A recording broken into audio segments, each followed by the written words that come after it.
galera, beleza?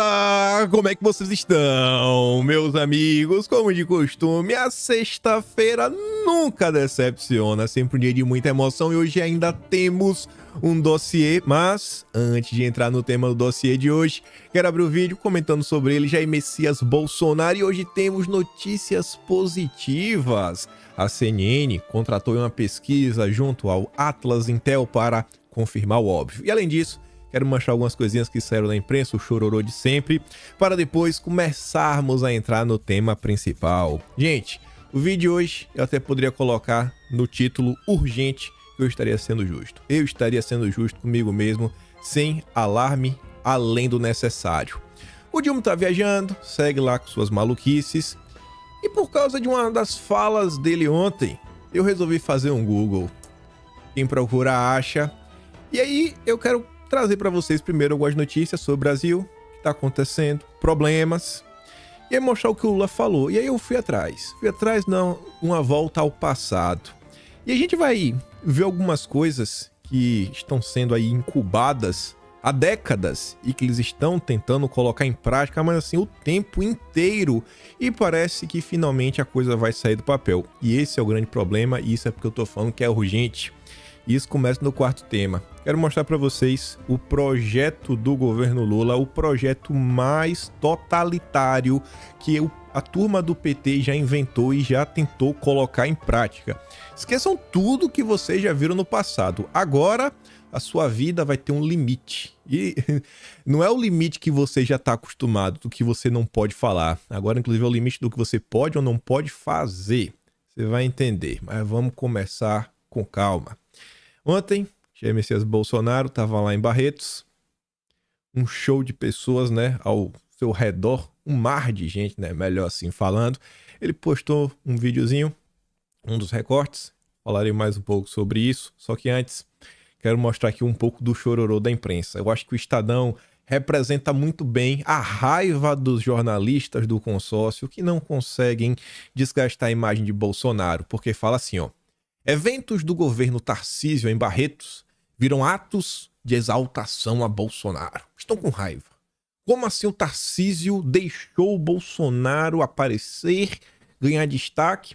Aí a matéria longa contando sobre o dia de Bolsonaro, que fez aquilo outro, etc, tudo mais. Aí o fim da matéria, os dois últimos parágrafos, é o seguinte, ó: após a agenda com o governador, Bolsonaro seguiu para a festa do peão para receber o título de cidadão honorário concedido pela Câmara Municipal de Barretos. Aí, olha o parágrafo final. Bolsonaro, que vive no centro de investigações e polêmicas relacionadas a vendas e apropriação de presentes, blá blá blá, como joias e isso, e também vê o cerco se fechar contra seu filho Jair Renan, alvo de operação da polícia, etc., não quis falar com a imprensa. O cara fez um aposto gigantesco de 4 linhas. O último parágrafo poderia ser: Bolsonaro não quis falar com a imprensa. Simples. Simples. Mas tem que desprezar o ódio. Ódio. Puro ressentimento. Tá cansado dessa fala. Ninguém aguenta mais. E petista não lê o Estadão. Então fica aí se debatendo. Mas vamos lá. Felipe Barros colocou um recorte diferente de Bolsonaro, onde a câmera tá atrás de Bolsonaro. Tá ali toda a arquibancada, né? Todo lá o coliseu, se é que dá pra falar assim. E aí a turma grita. Mito. Por diversas vezes. Daquele jeito, né? Como vocês já estão acostumados. E o Felipe Barros faz a pergunta mais óbvia de todas. E aí, Lula? Você topa aparecer em público assim? Topa? É uma festa pública. Vai quem quer. Bolsonaro foi lá. De boa. Alguém vai querer me convencer que uma festa desta magnitude é um evento controlado? Ah, não, mas tem que entender que o sertanejo é mais ligado à direita. Sério mesmo, a gente vai ficar entrando nesse âmbito. Mas deixa lá, né? Deixa o chororô, deixa a imprensa se debater. Por quê? Porque a CNN contratou aí um estúdio de pesquisa, o Atlas Intel, e infelizmente, né, para eles, tão tristes, tiveram que noticiar de forma bem triste. Crise teve pouco impacto em capital político de Bolsonaro. Seu nome saiu do noticiário político e ingressou no noticiário policial. Todo esse drama bolsonarista, no entanto, parece ter tido pouco impacto em seu capital político. Uma pesquisa da Atlas Intel, realizada com exclusividade para a CNN, revela que, se o bolsonarismo vive em uma crise política, o impacto do cerco a seu líder Jair Bolsonaro ainda não é suficiente para decretar o seu fim político. Só que, mais do que isso, a Raquel Landi, eu acho que é Uribe, né? Toda vez me atrapalha com o nome desse cidadão, trazem mais dados. Olha o desespero da... Imagina o desespero da Rede Globo ouvindo isso. Uribe, queria primeiro te ouvir sobre o levantamento na Atlas e depois sua apuração. Tem dois dados que me impressionaram muito, Raquel. O primeiro deles, 98% dos eleitores que dizem que com certeza hoje votariam em Jair Bolsonaro ou provavelmente votariam em Jair Bolsonaro, dizem que ele não cometeu erro nenhum e nem crime. Ou seja, Jair Bolsonaro consegue manter 98% de seu eleitorado de 2022 que segue fiel a ele. Um outro dado, 94% daqueles que votaram em 2022 continuam apoiando Jair Bolsonaro e dizem que vão seguir apoiando ele. A pesquisa também traz que aqueles eleitores e aqueles grupos que estavam mais afinados com Jair Bolsonaro seguem afinados com ele. E aí nós temos aqui, por exemplo, os evangélicos. 54% dos evangélicos ainda dizem que votariam em Jair Bolsonaro. 52% daqueles que ganham, os brasileiros que ganham mais de 10 mil reais, também continuariam votando em Jair Bolsonaro. Então, o que nós temos aqui é uma consolidação daquele eleitorado e segue na linha do que eu e você apuramos, Raquel. O PL considera que Jair Bolsonaro deve sair praticamente ileso desse escândalo.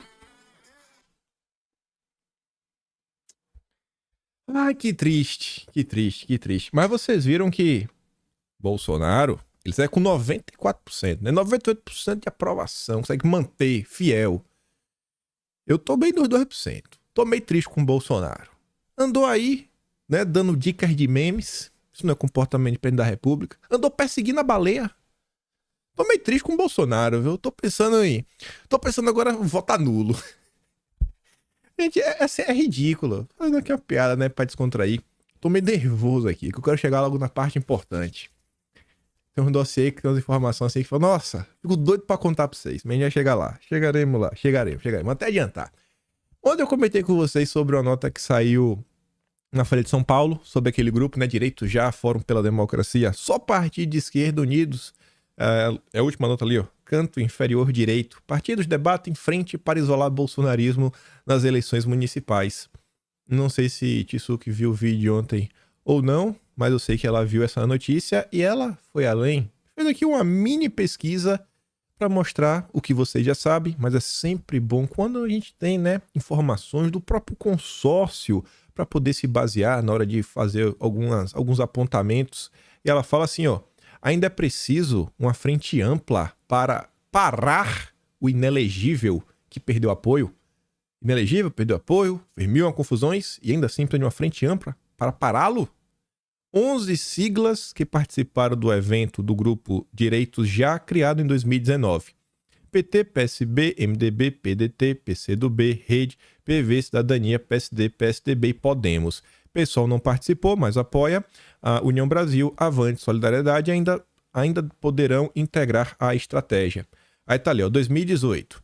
Movimentos debatem criação de frente ampla pela democracia. Em Curitiba, setores de esquerda debateram desafios para a resistência ao governo Bolsonaro. 2019. Após ataques, movimentos debatem frente ampla contra Bolsonaro. 2020. Frente ampla deve ter um único objetivo: derrotar Bolsonaro. 2021. FHC volta a defender frente ampla com o PT para derrotar Bolsonaro. Ele vai falar de FHC daqui a pouco. União de Lula e Alckmin concretiza frente ampla contra o bolsonarismo. Em 2023, partidos debatem frente para isolar bolsonarismo nas eleições municipais. 6 anos a turma tentando parar Bolsonaro. Você sabe como é que aconteceu, né? Vamos ficar até quieto. Mas vamos lá. Começando aqui, né, a tocar no entorno do Dilma. Ontem estava lá em Angola, falou em números absurdos. Um deles é: Lula diz que não é frustrado por ser pobre. Pobre demais, né? Apesar de patrimônio milionário. Declaração do presidente ocorreu na Angola. Ele tem patrimônio declarado ao Tribunal Superior Eleitoral de 7,4 milhões. E diz que a Lava Jato tem um atestado que ele é pobre. 7,4 milhões. Só que até esse valor é questionável. Eu acho que tá subdosado, né? Tá subestimado esse valor. Porque fala assim, ó. Nos dados atuais, o mandatário afirma ser proprietário de 3 apartamentos. 2 de 19 mil reais e um de 94.500. E aí, gente? Ó, eu não tenho muito dinheiro, não. Mas arrumar um empréstimo, sabe? Pedir para um amigo, ô, me ajuda aí para dar uma inteirada. Pode me falar. Se o Lula quiser vender esses 2 apartamentos por 20 mil, ainda paga o mil a mais. Eu quero saber onde no Brasil se compra um apartamento de 19 mil reais. Onde? Qualquer lugar. Meu Deus, 19 mil tá de brincadeira. Eu acho que esse valor não condiz com a realidade. 94.500, me custa acreditar que o Lula tem um apartamento de 94 mil. Eu acho que 19 mil não é o preço de um banheiro. Assim, não, o cara tem um banheiro, tem um prédio, naquele prédio tem uma porta, tem um banheiro. Não dá pra comprar com 20 mil. E o Lula tem 3 terrenos. Não, aqui. R$2.700 um terreno é o quê? 1 metro quadrado? É um quadrado. Ele só tem um quadrado, é isso, é um quadrado. R$2.700. Ou de 130 mil, é mais condizente, um 265. Esse daí dá para levar em consideração. E 2 automóveis. Pelos preços de hoje, 48,5 mil, também é crível. Mas um terreno de R$2.700, acho que o patrimônio do Lula é maior do que 7.400.000. Eu acho. Mas vamos continuar. Lá na Angola, o Lula falou sobre várias coisas. Uma delas é que o Brasil é parceiro ideal para o desenvolvimento agrícola da Angola. O agro do Brasil é do mal. Mas o agro da Angola é do bem. Mal sabe Angola que o Lula já tem lá para sabotar. Porque, ó, em viagem diplomática à nação africana, o presidente disse que o Brasil é o parceiro ideal para Angola seguir com a revolução agrícola que o país está desenvolvendo. Lula reforça que a ação conjunta dos países é essencial para um desenvolvimento sustentável da agricultura angolana. Lá vai o Lula querer impor regras para atrapalhar a vida dos angolanos, né? Não, vamos ver isso aqui, aquilo outro. Vamos botar aí, né? Um crédito de carbono, um plano safra de baixo carbono. Lá vai o Lula querendo atrapalhar os outros, né? Que os ministérios da agricultura de ambas as nações farão uma parceria. Além disso, aquela velha parceria, eu nem trouxe a matéria porque dispensa. Essa daqui vocês conhecem bem, até porque vocês, em algum determinado momento na vida, ajudaram a pagar. Vamos voltar a fazer financiamento para países africanos, disse Lula em Fórum Econômico. Vai voltar. Tudo com muito amor. Muito amor. Quem sabe em breve também, né? Volta em Cuba, Venezuela, países da América Latina. Está ali. O presidente Luiz Inácio Lula da Silva, em seu discurso, em evento na Angola, disse que o país é um bom pagador dos investimentos que o Brasil fez no local. Tá bom. Falando sobre ajudar, financiamento, né? Deve estar com dinheiro sobrando aí para ajudar o Lula. Se tá com dinheiro sobrando para ajudar os outros, devia estar preocupado com o Brasil, né? Mas não. Mais tributos na importação encarecem roupas. Aqui só uma noticinha rápida sobre a economia. Você vê, a carga tributária no Brasil é maior que no exterior. O que está sendo discutido agora? Uma reforma tributária, que vai fazer o quê? Vai criar no Brasil o maior IVA do mundo. Eu acho que isso vai dar errado. As brasileiras precisam lidar com uma série de impostos. IPI, PIS, COFINS, ICMS dá gato sobre o tema. A Cláudia respondeu que nacionalizar as produções deve aumentar o preço para o consumidor. Quem poderia imaginar? Mas, tudo bem. Com muito amor. O importante é ajudar a financiar o governo petista e o plano de investimento, que não é gasto. Não é gasto, é investimento. E ai de você que falar, pô, mas a última vez que o PT resolveu pegar o dinheiro do povo para fazer um desenvolvimento, um monte de obra que gerou corrupção, as coisas não foram construir direito, etc. Você é um negacionista, você é um pessimista. Agora vai ser diferente. Confia. Hashtag confia, gente. Confia no Lula, porque a Globo tá te falando que ele é do bem. Outro assunto. Gasolina. Litro do diesel ultrapassa R$ 7,00 em 11 estados e chega a R$ 8,00 em São Paulo. Gasolina sobe 4%. Miriam Leitão já me ensinou. Pobre não come gasolina. Tô nem aí. Resultado reflete o aumento dado em 16 de agosto pela Petrobras. Preço máximo da gasolina também ultrapassou R$ 7,00 nos estados do Acre, Amapá e São Paulo. A Folha de São Paulo vai na mesma linha, diz que o preço da gasolina sobe mais 23 centavos por litro e já é o maior desde julho de 2022. E sobre esse tema, nem a Globo ficou de fora e soltou essa bela matéria. Preço da gasolina sobe nos postos pela terceira semana seguida. Em 3 semanas foram 3 aumentos. Foi para isso que a gente fez o L? A gente não fez o L, né? Óbvio que não fizemos. E olha que tweet. Quando eu tava passando no Twitter, eu vi a Soraya Brum compartilhando isso daqui. Me marcou no post, junto com, acho que a notícia da Folha de São Paulo. Que bacana, hein?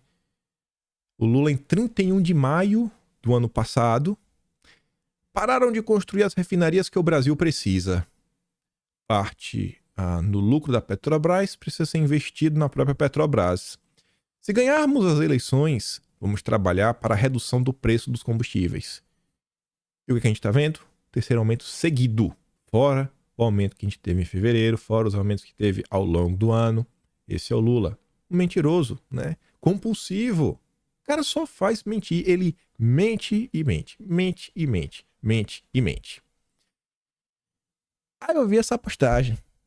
Que eu acho que até vou usar como título do dossiê de hoje. Mad Lula. Mad, pra quem não sabe, no inglês, é como se fosse louco, uma mistura de louco e doido, né? O Mad Max. Todo mundo já assistiu esse filme. Na sessão da tarde, com certeza, né? Alguns mais velhos devem ter assistido na tela quente ou na temperatura máxima. Mas enfim, a Flávia postou essa imagem, achei muito pertinente. O Brasil tá igual o Mad Max. Gasolina cara, clima de deserto, bandido pra todo lado. Botar Mad Lula, dossiê de hoje. Acho que esse vai ser o nome. E aí que chegamos na parte importante. Agora eu vou conseguir respirar um pouco. Tava acelerando, que é pra dar tempo. Tem muita coisa pra mostrar pra vocês a partir de agora. Pois bem. Ontem, o senhor Dilma esqueceu do que ele tá fazendo no Brasil. Esqueceu completamente. Eu vou mostrar pra vocês. Esqueceu o que eu digo toda essa agenda verde que ele tá implementando. Transição energética. Mercado de carbono, o que a Marina vem aprontando, impedindo a Petrobras de explorar a margem equatorial, todos esses assuntos, para falar do Brasil, para falar de petróleo, para falar como era no passado e as coisas foram acontecendo. E aqui eu quero dar play, ó. Eu comecei fazendo campanha em 89, dizendo, porque o especialista me falava para dizer que o petróleo ia durar só 30 anos, pois já passou 50 e cada vez a gente descobre mais petróleo. E ele não tá errado nisso. Não tá. Só que o Metrópolis, não, assim, no recorde do Metrópolis tem uma fala que tá a mais. Tá antes dele falar isso. Eu vou dar play e depois eu vou falar qual foi a parte que me chamou a atenção. Pra gente começar a entrar agora na parte bem interessante. Mas vamos ouvir a fala do Lula que me bateu um gatilho. Não precisa nem estudar mais, João. Você compra inteligência artificial, cara. Puta merda. A gente pode fazer uma revolução, nós temos que aproveitar essa revolução da informática, da internet, essa coisa da transição ecológica, tudo palavra tão nova que eu comecei fazendo campanha de 1989, dizendo que o especialista me falava para dizer que o petróleo ia durar só 30 anos. Hoje já passou 50 e cada vez a gente descobre mais petróleo. Gente do céu, gente do céu. A gente tem que sonhar grande. Eu vi esse vídeo e falei, mas peraí. O cara tá fazendo uma ode, né? Uma celebração ao petróleo. Só que no Brasil, ele tá enfiando transição energética, né? E nesse vídeo ele falou sobre transição ecológica. Mas o termo mesmo é transição energética. E o que é que ele disse? Não, porque o especialista me diz pra falar. Hoje eu acho que o especialista é o Biden, né? Que dá ordens, não pede, dá ordem. Fala, ó, quem manda sou eu, viu? Quem comanda o Brasil é o Washington. Você vai seguir a minha agenda. Aí o Lula vai, fica cantando de galo nesses locais, que não sei o que, neocolonialismo verde. Só que chega no Brasil e sabota a Petrobras, sabota a economia brasileira. E eu fiquei parando para pensar nisso, né? Eu falei, bom, eu duvido que o Lula realmente acredite na transição energética. Eu duvido que o Lula ache de coração que a Petrobras deveria ser uma empresa de cataventos. Não acho que é o que o Lula acha, mas ele tem ordens a cumprir. E eu fiquei me questionando, né? Como já fiz algumas vezes, tá? Sei lá, deve ter umas 2 semanas, eu fui atrás do... Pô, quando foi a primeira vez que a imprensa brasileira falou de socialismo, comunismo, Karl Marx, foi atrás, né? Relatos de comunismo desde 1700 e pouco, socialismo de 1800 e pouco, socialismo veio até depois, né? O socialismo do Marx. Como também no mês passado, né, em julho, fui atrás... Foi em julho não, foi em junho. Fui atrás do Foro de São Paulo, a criação do Foro de São Paulo. Quando é que a imprensa começa a falar disso? Quando é a primeira nota? A primeira nota foi 2 dias antes do foro, e no dia do foro é até uma página épica do Jornal do Brasil, que é a notícia que conta sobre o Foro de São Paulo tá em cima, e a notícia abaixo é sobre Jair Messias Bolsonaro. Eu falei, nossa, é escrito nas estrelas, né? Eu fiquei ouvindo isso, gente, e me questionei. A história de transição energética não saiu da cabeça do Lula, até porque a gente tá vendo é uma pauta internacional. Vem sendo empurrada internacionalmente, né, por diversos grupos, diversos órgãos. E aí eu me questionei, quando foi a primeira vez que algum jornal do Brasil falou sobre transição energética? E aí eu fui procurar, né, e achei. Pelo menos é o que está disponível aí na Biblioteca Nacional. Não tá todos os jornais da história do Brasil, mas tá uma porrada de jornal, né? Tá lá todas as edições. Eu coloquei lá o termo. E para minha surpresa, sabe quando foi a primeira vez que falaram sobre transição energética? 1978. Uma matéria especial. E olha a manchete desta matéria especial. A outra segurança nacional. A gente vai ler esse texto. Alguns pedaços dele. E olha como já começa engraçado. 1978. Uma matéria especial. Falando sobre segurança nacional, tem tudo a ver com soberania nacional, e mais do que isso, olha o nome do Jornal do Brasil. Vamos ver o nome do cara que escreveu essa nota? Dei aqui um zoom. Lester Brown. Pô, eu não acho que Lester Brown nasceu em Feira de Santana, nem Jiquié, que é lá na Bahia, né? Não me parece ser um nome brasileiro. Eu já adianto que não é. E você olha, né? Nossa, uma matéria especial lá no Brasil, e que não foi um brasileiro que escreveu. Quem é o Lester Brown? E quando a gente chegar lá, vai ser mais um ponto que vai tornar essa matéria ainda mais interessante. Aqui a gente vai começar a puxar um fio. A outra segurança nacional. Eu comecei a ler o texto, né? O cara começa falando, 3 de dezembro de 1978. Expressão segurança nacional tornou-se lugar comum, um conceito a que regularmente se recorre. Naquele momento existia uma discussão no mundo, né, pelo contexto da matéria, algumas coisas que tinham até umas páginas anteriores depois. Há muita gente preocupada com segurança nacional, e era uma preocupação muito ligada a questões militares, porque teve conflitos, né, o mundo vinha tendo conflitos, e ainda tinha aqueles 2 grandes blocos, o soviético versus os Estados Unidos, e toda aquela baita confusão. Ele diz, é usada para justificar a manutenção, né, de forças, o desenvolvimento de novos sistemas de defesa, a fabricação de arco de defesa, 1/4 de todos os impostos federais nos Estados Unidos e pelo menos um total equivalente na União Soviética são arrecadados em seu nome. Ele começa a colocar em xeque a segurança nacional. A preocupação com a segurança nacional é, sem dúvida, tão antiga quanto a própria nação-estado. Aí sai discorrendo algumas coisas, falando que, principalmente depois da Segunda Grande Batalha, né, 1930, 1940, o termo cresceu muito, essa preocupação, as fronteiras. Aí depois ele fala que indícios, cada vez mais numerosos, entretanto, demonstram que novas ameaças à segurança das nações estão surgindo e que as forças de segurança, né, as militares, já não podem enfrentar esses problemas. Que problemas são esses? Pior que hoje a gente vê. Hoje, Inclusive, a própria esquerda, não só a esquerda, né?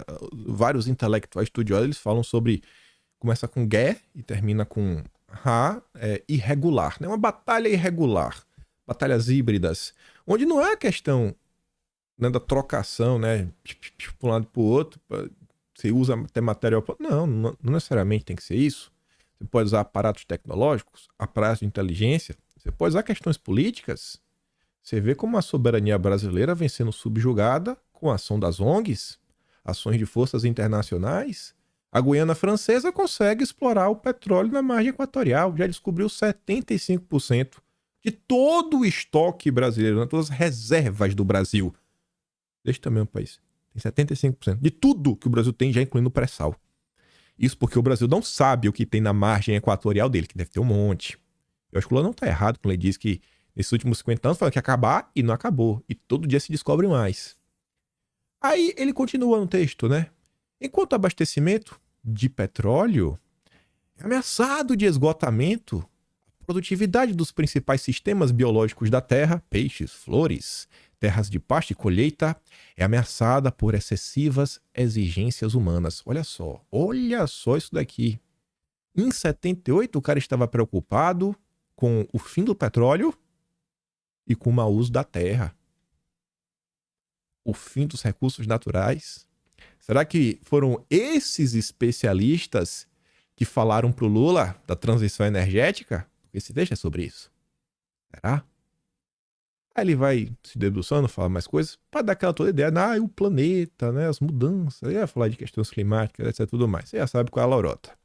Aí lá para tanto ele diz assim, também as terras de colheita vêm sendo danificadas pela erosão à medida que aumentam as pressões populacionais. Vejam só, isso aqui parece tese malthusiana. Não pode deixar a população crescer porque é um problema. Tem que diminuir a população, né? Meu corpo, minhas regras, não tenha muitos filhos, tenha um no máximo. O fato de não se conseguir deter essa deterioração de sistemas biológicos ameaça não apenas a segurança de cada nação, mas a sobrevivência civilizacional. Aí ele continua. Estabilidade política. As numerosas novas ameaças se manifestam sob a forma de desgastes ecológicos, escassez de fontes e alterações climáticas. Posteriormente, induzem-se em desgastes econômicos, inflação, desemprego, escassez de capital e instabilidade monetária. Essa não é a tese atual? Todo dia não só uma matéria no Folha de São Paulo, na Globo, todo dia não, né? Mas uma vez no mês, olha, as mudanças climáticas vão aumentar a pobreza. As mudanças climáticas vão causar isso, vai causar aquilo. É o tempo todo. 1978. Resolver a crise de madeiras que atualmente afetam tanto países do terceiro mundo. Ele estava preocupado naquela época com as florestas, com o desmatamento. Eles também estão hoje, né?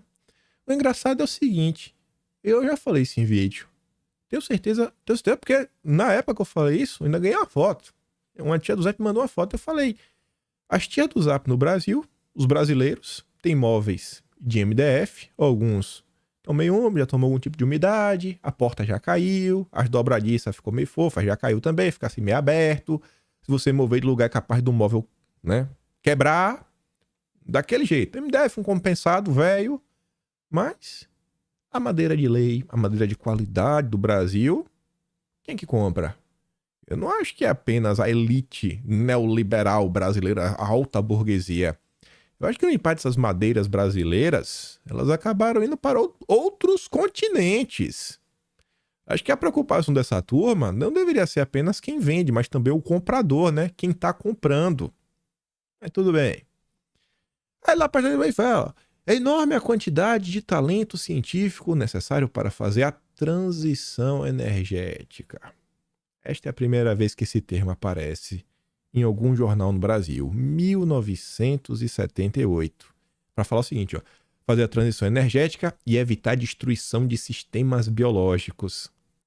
É ou não é a narrativa que o Lula vende até hoje? Temos que fazer a transição energética pelo bem do planeta. A COP, Protocolo de Kyoto.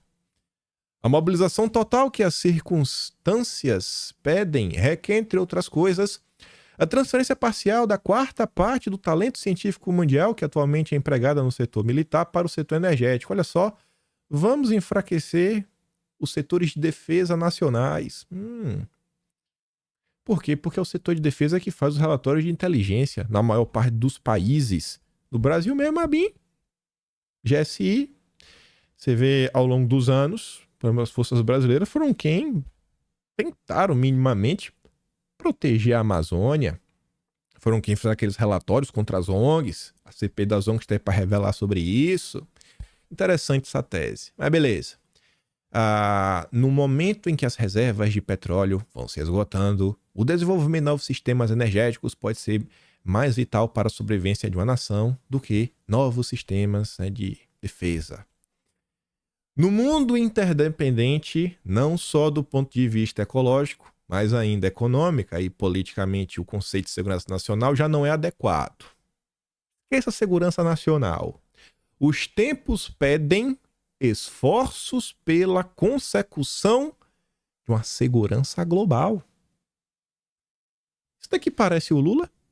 Isso parece aquela fala do Lula que a gente falou mais uma vez esta semana, que antes dele, no mesmo dia que ele atacou o neocolonialismo verde, na live flopada dele com o Marcos Uchoa, ele falou que a ONU tem que ter força suficiente para impor medidas de cima para baixo, pelo menos no que concerne questões do clima.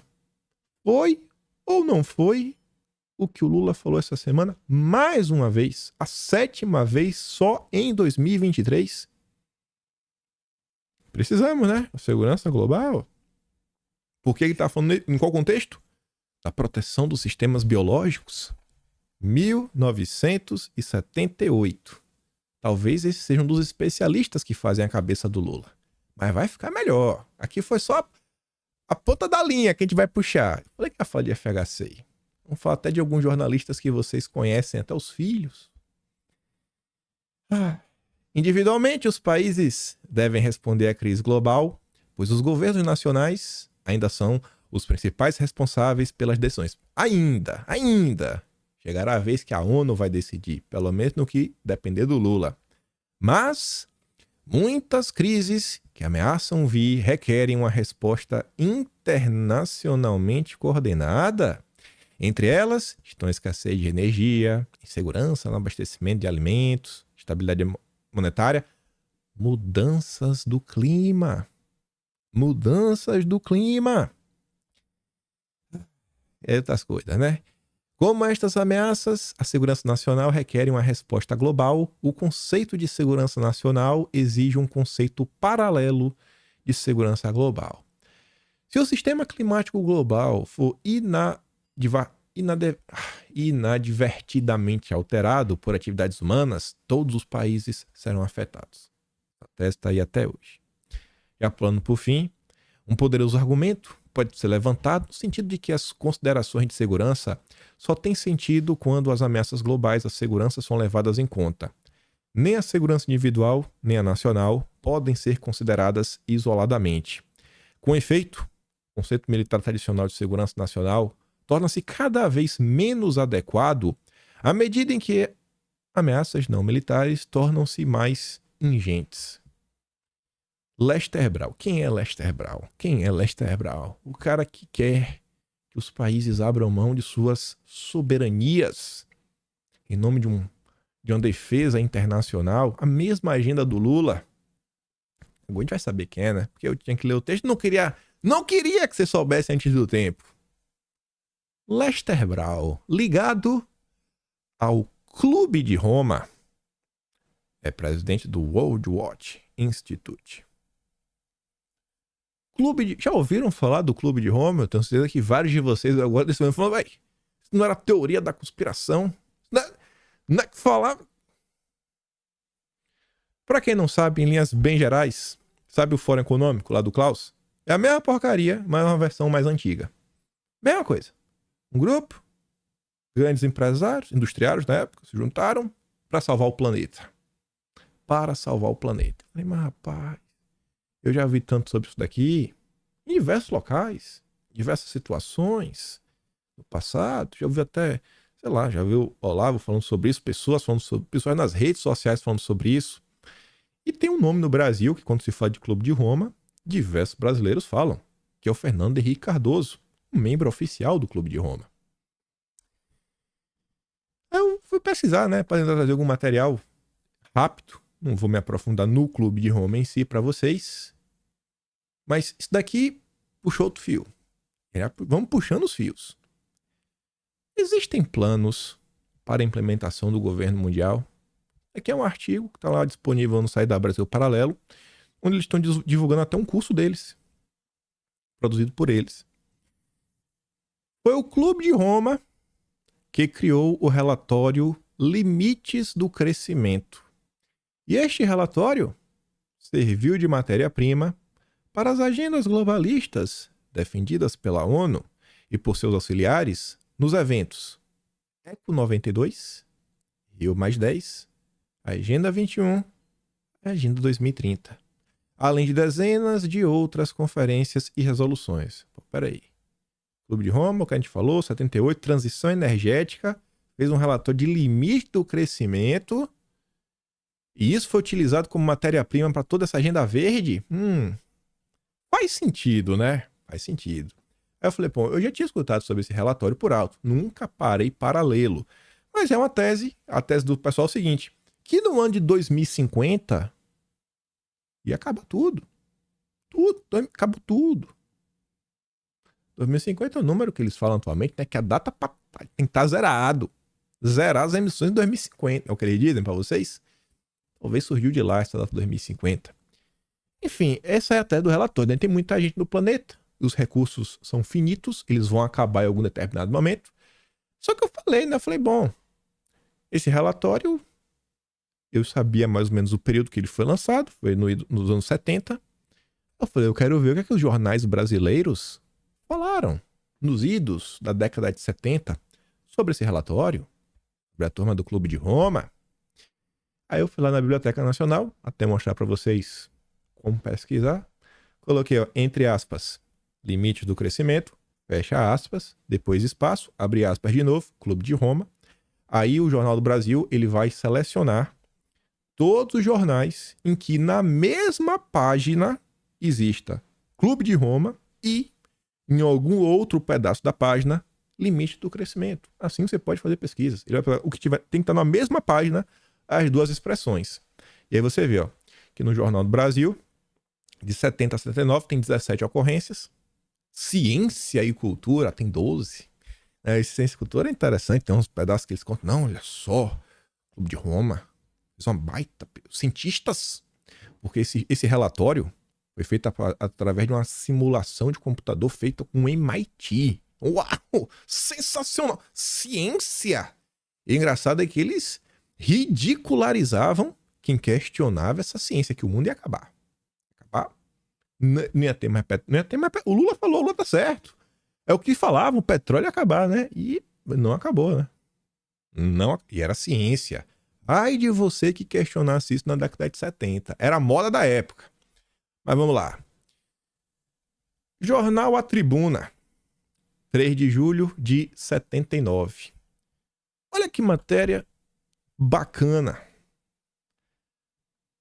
Desde ontem está reunido no Rio o seminário do Clube de Roma. Tiveram evento no Brasil. Estavam lá batendo papo com um monte de gente. Aí vai falando, né? A matéria é muito mais do que... Vocês estão vendo a matéria aqui. Ô, diacho, peraí. Estão vendo a matéria aqui, eu tenho. Cadê o mouse? 1, 2, 3, 4, 5, 6, 7, tem 8, 9 parágrafos. Eu botei 3, né? Porque não tem só pela metade. Essa matéria falava que em 79 estava tendo um evento do Clube de Roma no Brasil. O evento do Rio de Janeiro iria contribuir para a reunião da ONU dedicada à ciência e tecnologia. A turma aí que inventou a transição energética. É tal a significação deste seminário que dele participaram. Poxa, como esse Clube de Roma, rapaz, é um negócio assim, ó, sensacional. É tão importante que vai participar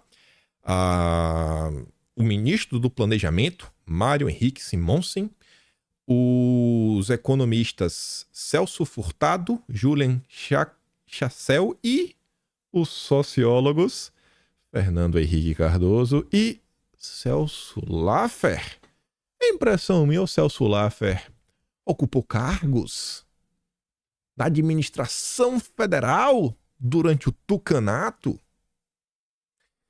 Não é impressão, porque eu já escrevi sobre... Já trouxe em vídeo, está escrito no Atlas, e a Folha de São Paulo foi quem melhor narrou sobre isso, como Fernando Henrique Cardoso foi o pai das ONGs. Foi o cara que realmente fizeram as ONGs no Brasil ganhar a proporção que elas têm no dia de hoje. Quem é que veio com essa agenda verde? Pesada. Clube de Roma. Quem é membro? Fernando Henrique Cardoso. As peças começam a se encaixar um pouquinho, né? Mas eu continuei lendo. O relatório foi de 72. No final dos anos 70, a turma já começava a questionar, né? Falar, pô, os limites do crescimento, né? Mas na verdade já estavam vindo com uma nova tese. Mas tinha um outro que ficava questionando. Isso daqui é um recorte da revista Manchete. Eles fizeram uma matéria sobre o 1984, que fala daquela distopia, né, totalitária do Orwell que ele escreveu. Aí olha que engraçado esses dois parágrafos. Eis a anti-utopia de George Orwell. Anti-utopia é o que a gente chama hoje de distopia, né? Se utopia fosse do bem, um mundo muito bonito, muito bacana, com tudo abundância, distopia ou antitopia seria um mundo apocalíptico, que é o que ele descreve no livro, né? Ela pode ser resumida numa só proposição. O poderio de um sistema político está na dependência direta da coação imposta pelos governantes, pela capacidade de infligir sofrimento, mais do que isso, no plano coletivo, de infundir legítimo terror. Forma ampliada e análoga a qual o homem afirma sobre o outro o seu poderio. Numa só frase, Orwell condensa o seu mundo. Se queres uma imagem do amanhã, pensa numa bota esmagando o rosto humano. Ao tempo de Orwell, ainda não se falava em futurologia. Essa pseudociência, com todos os seus sacerdotes e acólitos, começou a nascer nos anos 50. E não existia a Rand Corporation, a Hudson Institute. Herman Kahn não tinha ainda desencadeado seus poderes de sociólogo vidente ou de astrólogo graduado. Alvin Toffler não tinha inventado o choque do futuro e o Clube de Roma não havia surpreendido o mundo com os limites do crescimento, revelando-se todas as condições propícias às anti-utopias. Ele sai listando o que hoje a gente chamaria dos globalistas e todos os seus estudos científicos que mostram que estamos vivendo, meu Deus, o fim dos tempos e que precisamos abrir mão das nossas liberdades pelo bem da mãe Gaia.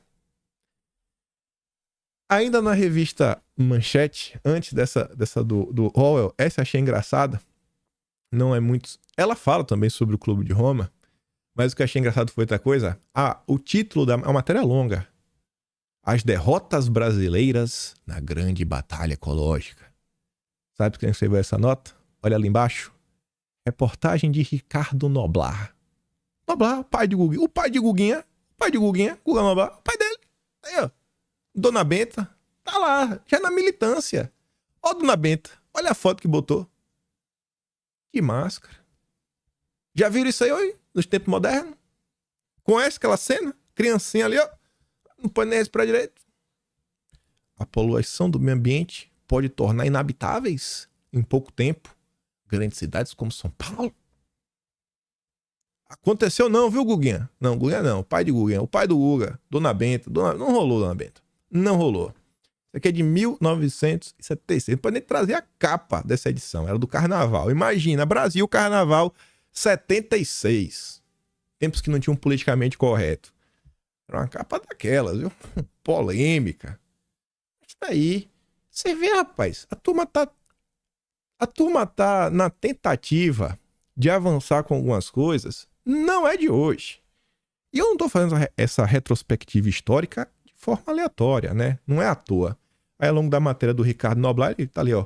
O desenvolvimento indefinido é uma utopia. A tese que o pai do Guguinha tava defendendo, né? Citando o Clube de Roma, etc., era que, gente, Não tem como os seres humanos se desenvolverem sem parar. Uma hora tem que parar de se desenvolver, porque vão acabar os recursos. O mundo vai chegar ao fim.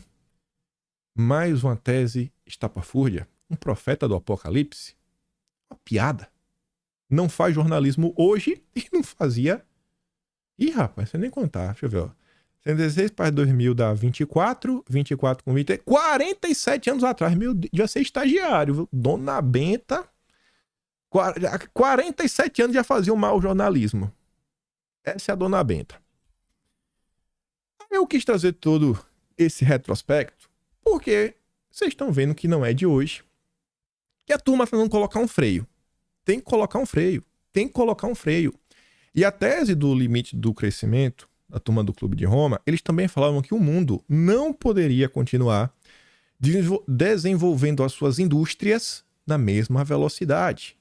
Não podia, porque o planeta não iria suportar. Então tínhamos que puxar o freio. Ou então, teremos que adaptar as nossas indústrias. Eles focavam muito na questão da indústria. E aí que a gente vai entrar no ponto que eu disse para vocês, eu podia colocar assim, um urgente, que eu acho que eu estou sendo justo e não estaria sendo alarmista. Não é de hoje que a gente vem acompanhando as discussões e os planos do governo Lula para essa questão aí da Agenda Verde. Eu tô passando ontem no Twitter e eu vi essa postagem aqui do Renato, a matéria do Estadão, com o seguinte título: Empresas terão de comprar direito de poluir, afirma coordenador da Agenda Verde da Fazenda. Isso foi entrevista. A gente vai olhar ela. O Renato fala assim: se a B3, junto à CVM e em consonância com o governo Lula, forçam essa agenda, é questão de tempo para que o imposto do pecado destrua as pequenas e médias empresas e esprema o cidadão que terá que pagar para respirar. Eu falei, rapaz, peraí, pô. Calma, Renato. Você tá muito nervoso, irmão. Que história é essa? Comprar o direito de poluir? Eu já suspeitava o que era antes de ler. Eu fui ler para ter a certeza. Pois bem, entrevista de Rafael Dubeux, nem se pronuncia, sobrenome francês aí, é um dos auxiliares do Haddad, assessor do Ministério da Fazenda. Tá ali, né? Rafael vê cenário favorável para a implementação do mercado regulado de carbono no país, contando até com o apoio da indústria, que será o setor mais afetado. Será mesmo que vai ser afetada? Será? Será que ela vai ser o grande problema da indústria? Ou seja, olha a manchete: comprar o direito de poluir. Isso está ligado a mercado regulado de carbono. Eu não precisava nem ler mais nada para saber. Se você não tiver pagando as suas emissões, a sua empresa vai fechar. Ou então você vai ser multado, fazendo com que a sua empresa feche. Rafael Dubeux ocupa o cargo de assessor do ministro da Fazenda, Fernando Haddad, e coordena a parte econômica do Plano de Transformação Ecológica, que tem o mercado regulado de carbono como um dos pilares. A iniciativa prevê a criação de um limite para a emissão de gases e prevê que as empresas terão que comprar o direito de poluir. Pode parecer meio absurdo você vender o direito de poluir, mas hoje as empresas têm esse direito sem qualquer limite. Em entrevista ao Estadão, ele explica em detalhes como funcionará esse mercado após a regulamentação, um tema ainda pouco conhecido dos brasileiros em geral. Essa licença para poluir ficará mais cara com o passar dos anos, já que o limite de emissão será decrescente, ou as empresas vão se adaptando ou terão de pagar cada vez mais caro pela cota. Dubeux frisa que a indústria que antecipar a modernização do seu parque terá de comprar cotas menores no futuro e, portanto, será mais competitiva. A tradução: empresas terão que gastar dinheiro para fazer mudanças que não vão aumentar a produtividade das empresas, apenas, quem sabe, uma eficiência energética para salvar a mãe Gaia. Eu pergunto, será que aquele país vermelho, que tem o maior parque industrial do planeta, será que eles vão fazer isso? Será que eles estão preocupados com a regulamentação do mercado de carbono? Eles estão? A Arábia Saudita fez um acordo com a Geórgia. A Geórgia? Não. A Libéria. Libéria, do George Weah. Eu lembro da Weah porque eu joguei muito FIFA 98. Na época era o melhor time, era o Milan. Aí tinha lá o Weah. No ataque. Não esquecerei. Curiosidades inúteis, né? Mas tudo bem. E aí, falou, não, 10% do território é que tem uma floresta. Tu toma conta pra compressar o meu carbono, né? Arábia Saudita aí, ó, petróleo adoidado. E você vê, olha só, né? A indústria no Brasil, super competitiva. Não, óbvio que não é. Não é competitiva. E ao invés do empresário ter que poder investir para melhorar a produtividade, né, baixar o custo, não. Ele tem que salvar o planeta. Primeiro ponto. Você acha que o industriário ele vai assumir esse risco? Assumindo assim, ele vai absorver? Ele tem lá o lucro dele. Vamos lá, R$10. Não, agora eu só vou lucrar 5. Eu não vou repassar para o consumidor. Porque, gente, se isso daqui vai ser imposto para todas as indústrias, eu acho que todas as indústrias vão falar, pô, todo mundo vai ter que aumentar o preço. Então eu vou aumentar o preço, todo mundo vai aumentar. Quem você acha que vai pagar a transição energética? Quem vai pagar a transição energética? Você consegue imaginar quem vai pagar a transição energética? Quem vai pagar? Sabe quem vai pagar a transição energética? Já sabe, né? Prepara o bolso. Prepara o bolso! Questionado sobre a eventual resistência do setor industrial às regras, né? Ele diz que veio com um budget muito favorável. Até apoio. Vocês acham que quem tem mais facilidade para conseguir se adaptar? As grandes indústrias? Que o lucro pode ser um percentual pequeno, sei lá, lucro não 10%, 5%, só que o faturamento é bilionário. Quem você acha que tem mais facilidade? Este? Ou aquela indústria que 60% de lucro, 80% de lucro, mas tem poucos funcionários? Aqueles não só serão as grandes empresas. Vocês acham mesmo que o mundo apocalíptico que nós vivemos, isso vai ficar restrito até o fim dos dias só para as grandes empresas brasileiras? Você acha que depois que o tempo for passando... Porque na hora fala, não vai chegar nas padarias. Hoje não. Daqui a 5 anos não vai chegar? Daqui a 5 anos, será que o padeiro não vai ter que começar a compensar? Porque vai ficar difícil, né? Ou então vai ter que trocar os fornos. E eu falo isso com conhecimento de causa, porque uma lei similar já foi aprovada, né? Foi tentado implementar em Nova York, em relação à pizzaria. Ou colocava lá um filtro, né, nos fornos a lenha. Ô, irmão, eu não ia trabalhar mais.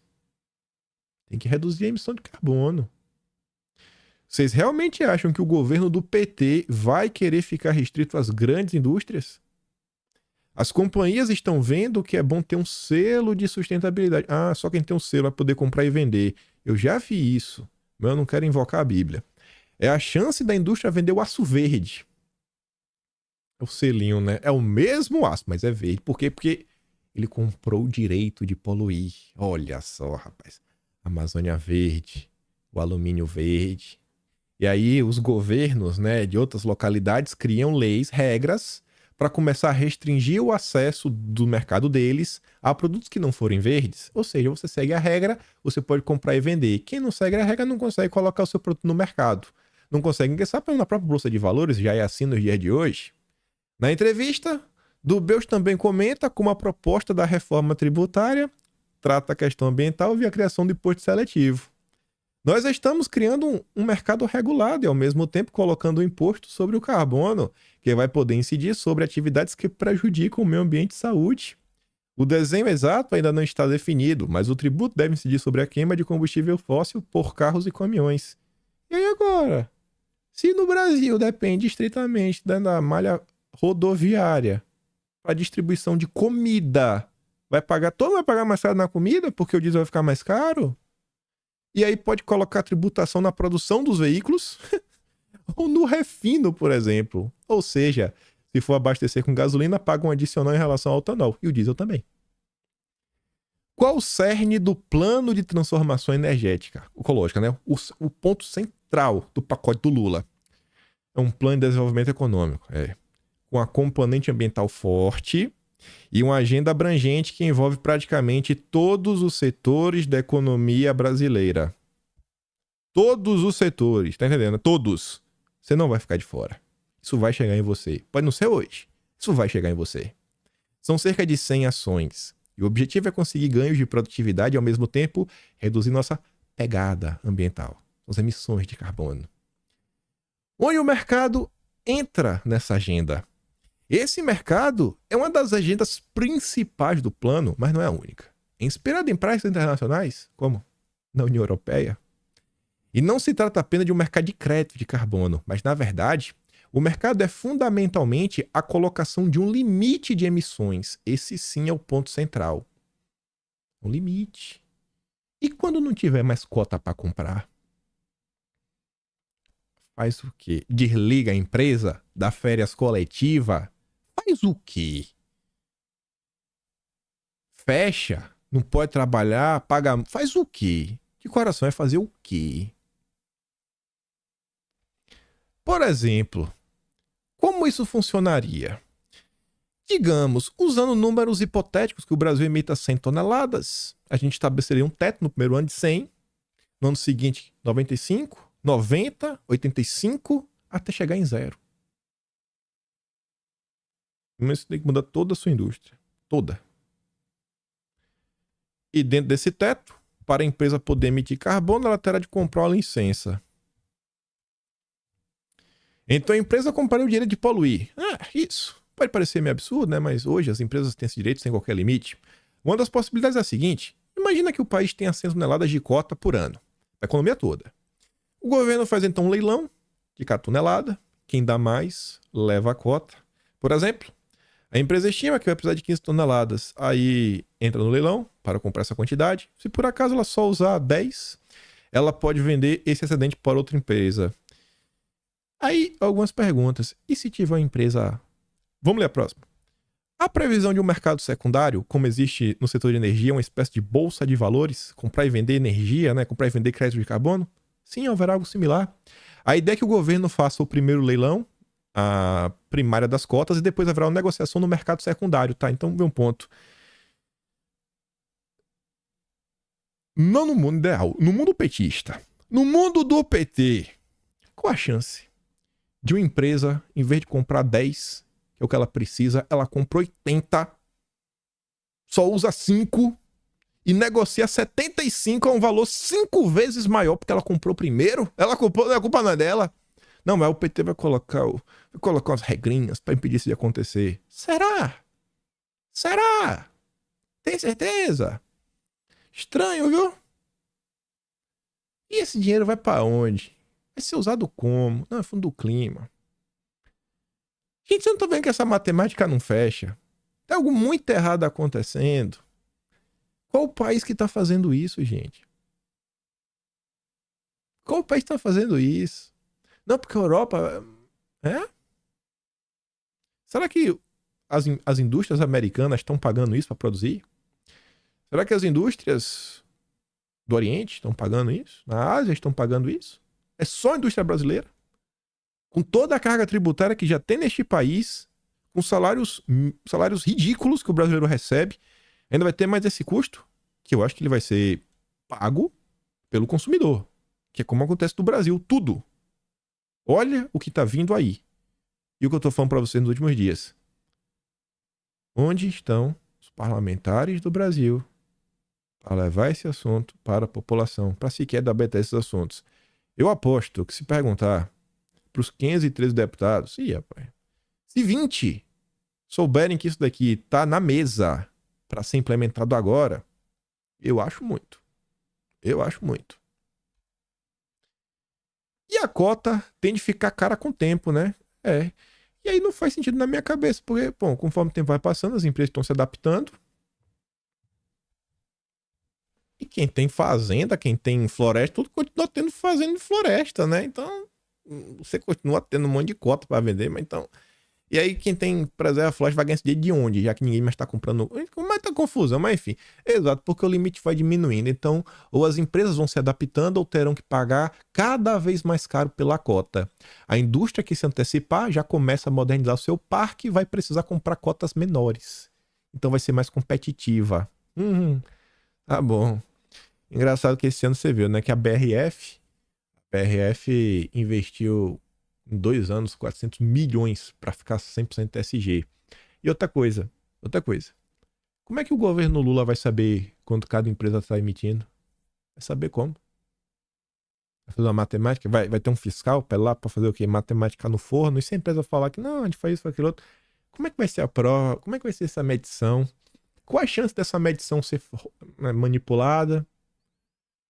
Mano, vai ter as auditorias. Auditorias tipo o que teve das Americanas? Baita auditoria, né? Qual a chance disso daqui, isso no final do dia, só servir para destruir as pequenas e médias empresas e fortalecer a criação de monopólios ao redor do Brasil? Que é uma política que vem acontecendo nos últimos 50 anos nesse país. Quando as empresas devem ser afetadas? Não é só. As pequenas e médias estão de fora. Confia. Apenas as grandes. Uma padaria, por exemplo, está de fora do mercado regulado. Vamos ver até quando. Mas, se o pãozinho está de fora, quem são atualmente os maiores emissores? Cimento, siderurgia, alumínio.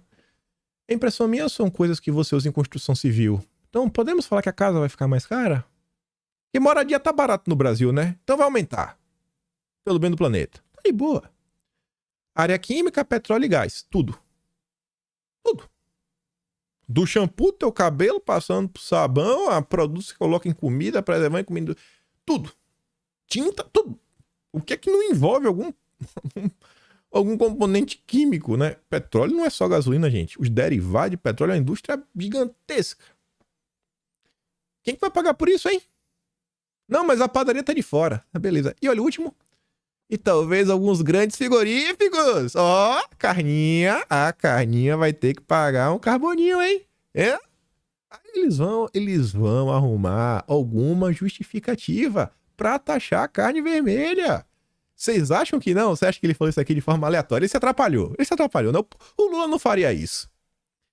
O Brasil hoje não tem uma certificadora. Ó, não tem ainda, ó. A gente usa, em geral, certificadoras internacionais. Hoje há 3 grandes certificadoras no mundo, mas é um mercado aberto. A gente gostaria, inclusive, que houvesse uma certificação brasileira, mas é necessário também ter um órgão que diga que essa certificadora é confiável. Já criou todo o compliance do Brasil. Já vai ter autarquia, né? A CVM do carbono. Vai estar lá, indicado pelo PT, para falar quem é do bem. Não, o petista, ele vai fiscalizar o carimbador, que deve ser petista, para falar quem é do bem, quem é do bem. Sensacional. Vocês já viram este filme 1001 vezes, mais do que as histórias de Sherazade. Pode ser um órgão já existente como o IBAMA, uma agência reguladora, ou o Ministério da Fazenda, ou então criar uma nova agência. Olha só. Alguém vai ter que fiscalizar, né? Certo? Olha o que tá vindo pela frente. É a pá de terra que falta para destruir a indústria nacional. Há uma crítica que a reforma tributária não teve foco na questão ambiental. Não teve. Tá maluco esse jornalista. Na reforma, né, tem um elemento ambiental muito importante, que é o imposto seletivo. Nós estamos criando um mercado regulado e, ao mesmo tempo, colocando o imposto sobre o carbono, que vai poder incidir sobre atividades que prejudiquem o meio ambiente e a saúde. O desenho exato ainda não está definido, mas esse tributo deve incidir sobre algumas atividades específicas. A principal é a queima de combustível fóssil nos carros e caminhões. É o imposto do pecado que já falamos tantas e tantas vezes. Aí, nas últimas horas, na verdade, anteontem, Brasil pretende levantar 2 bilhões de dólares em títulos soberanos SG em setembro. O Brasil vai criar dívidas, né? Ele vai te dar o título soberano, olha só, a soberania nacional em forma de título para atrair, né? Títulos SG, é a dívida pública do Tesouro SG. Meu Deus do céu. No próximo mês, o mundo estará observando de perto e adquirindo nossos títulos sustentáveis. Estão vendendo no Brasil. Meu Deus do céu. É um valor muito relevante. Poderá servir de base de financiamento para o plano de transição ecológica. Em reunião realizada na quinta, no Conselho Monetário Nacional, CMN, que tem o Haddad, a Tebet e o Campos Neto, olha, o governador do Banco Central, o governo definiu a nova estrutura que regerá as operações do Fundo Climático. em linha com os comentários de Durigan na reunião do Comitê do Fundo Climático. E vocês me querem que eu engula o Campos Neto. Tá aí, trabalhando junto do Haddad e da Simone Tebet para enfiar mercado de carbono e título verde SG. Aí você fica se pensando, né? Você já viu que ele falou da certificadora. A gente pode ter uma, né? Porque hoje só tem internacional. Olha só. O Brasil é tão vassalo, o Lula é tão entreguista, que essa porcaria ainda vai ser a União Europeia que vai falar quem é do bem e quem é do mal. Até o presente momento. Olha o nível de entreguismo, de traição à pátria. E aí tinha saído essa notícia do coordenador do Ministério da Fazenda, ó. Não podemos fazer um mercado de carbono abrasileirado. Não pode ser as regras do Brasil, porque senão ninguém vai levar a sério, ó. Se a gente fizer um mercado muito abrasileirado, ninguém vai reconhecer como similar, por mais íntegro que seja. Ou seja, nós somos vassalos. Nós seguimos ordem, estamos de joelho para os europeus. Para Neves, esse é um ponto relevante de ser pensado, inclusive em termos de exportação. Oh, meu Deus. O Brasil voltou, né? O gigante diplomático. Uau! Uau! E chegando aqui quase ao fim, hoje e ontem, na verdade, se discutiu muito sobre o BRICS, né? Essa ampliação para o BRICS Plus, que é uma coisa que a gente já falou há tem tempo já, porque qualquer pessoa que acompanha as discussões sabia que isso ia acontecer. Você falava de BRICS 7, mas agora vai ser BRICS 10, né? Vai ser para 10 países. Enfim, muita gente criticou. E o argumento aí, que foi, e aí que vem hoje de manhã, o Estadão soltou esse editorial, BRICS, um BRICS mais amplo, confuso e autoritário. Qual a diferença do BRICS para a ONU? Os países autoritários do BRICS não estão na ONU, não? Estão, não? Eu acho que estão, né? Olha o que a gente acabou de comentar. A ONU abraçou o relatório, né? Limite do crescimento do Clube de Roma. Utilizou em seu material. Vocês conhecem muito bem a Agenda 2030. A ONU não é... A ONU é do bem, né? A ONU é do bem. O BRICS é do mal. O que você quer falar com isso? Eu quero falar o seguinte, que eu tô nem aí pra ambos. Do mesmo jeito que eu olho pra um e não acho fluxo e cheire, eu olho pro outro também e não acho fluxo e cheire. Simples assim. Não dá pra ficar naquela coisa... Ai, democracia é democracia no Brasil. O Brasil é uma democracia? O Brasil é uma democracia, muito bonita. Já não basta tudo que acontece, toda a restrição, ao falar que ela já existe, vocês conhecem melhor do que ninguém, né? Quem é de direito nesse Brasil acompanha o sabe melhor do que ninguém o que acontece. Aí você agora pega essa nova aí, o mercado de carbono do Lula, que vai ser uma restrição econômica, uma restrição social, uma restrição de desenvolvimento, uma restrição física. Baita democracia, né? Baita. Imposta pela Europa, chancelada pela ONU, mas a preocupação BRICS. Eu quero saber qual o dia que a imprensa brasileira vai se preocupar com o Brasil. Brasil. Eles não estão preocupados. Eles querem destruir Bolsonaro e ficar de joelhos e ganhar muita verba de publicidade. É só isso. Aí você vê, ó. Preocupados com o novo BRICS. A imprensa? Não. Integrantes da diplomacia brasileira foram procurados por colegas europeus. Meu Deus, o que é que tá acontecendo? Fui lá. Os europeus. Os europeus queriam saber se existe o risco do Brasil mudar seu engajamento na transição energética. Olha só, olha qual o problema, meu Deus, BRICS, né? Em substituição ao petróleo, ao que preocupa especialmente os europeus. Eles acham que o maior peso dos países da OPEP pode atrapalhar os esforços globais. Gente, isso aqui... Meu Deus do céu. Turma da Europa, olha a matriz energética deles, compara com a brasileira. É essa galera que apontar o dedo na cara e falar que o Brasil tem que mudar. O Brasil tem a sua grande parte da sua matriz já de energia renovável, hidrelétrica, eólica, solar. O que é que essa turma quer falar pro brasileiro? Isso aqui é uma piada, pessoal. Segundo fontes da diplomacia disseram bastidor, a resposta dos europeus foi que nada muda. O Brasil segue empenhado na transição energética. E o Lula fica mentindo. Não, porque eu vou combater o neocolonialismo verde. É um vendido. O Lula é um vassalo vendido que está entregando o Brasil. Os europeus desconfiam que a nova configuração do grupo econômico pode atrapalhar os rumos ambientais brasileiros. Esse aqui é um padrão, ó, de europeu. Esse rapaz aqui é o chefe europeu, né, do comitê para a OTAN. O cara teve a cara de pau de ir no Twitter reclamar, apelando aos brasileiros, que nós, brasileiros, atuemos para desmantelar o Brasil em 5 estados melhores e livres. O cara tá pregando separatismo no Brasil. Um europeu? Será o Sul? São Paulo? Os últimos 7 estados, que é o Centro-Oeste junto com Minas Gerais? Nordeste?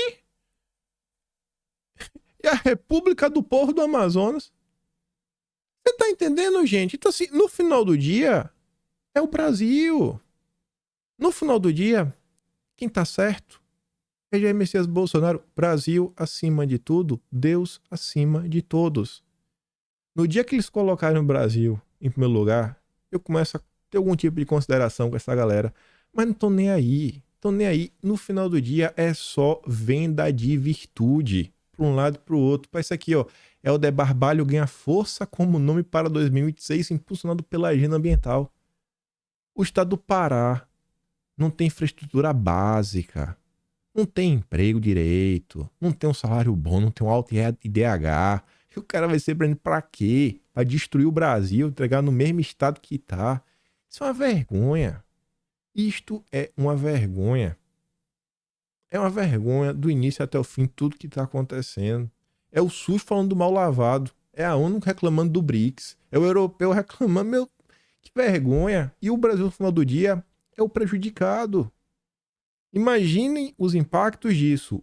Os donos das indústrias não irão absorver. Eles irão repassar para os consumidores. Esse assunto está vindo. Esse assunto, quer ou não, ele precisará passar por um projeto de lei. E os nossos deputados? E os nossos senadores? Vão fazer o quê? Vão aprovar? Eu espero que não. Enfim, o vídeo ficou longo, mas não tinha como deixar de falar toda essa parte. Eu acho que fazer uma retrospectiva na história mostra muito bem que é um plano que vem sendo gestado há muito tempo. E o interesse dele, assim, primeiro que já se provou errado por diversas vezes, mas ainda assim eles insistem em enfiar a goela abaixo no brasileiro. Pois bem, vou mandar os vídeos que eu dei play lá no Telegram. Se gosta do meu trabalho, quiser me ajudar mais, pode se no meu canal. Tem um tom de valeu, tem um peito na descrição e tem um Atos Brasileiro, kimpai.com.br. Compartilhe o vídeo, volta amanhã porque eu estarei aqui. Aquele grande beijo, abraço, tamo juntos. Valeu, meus amigos.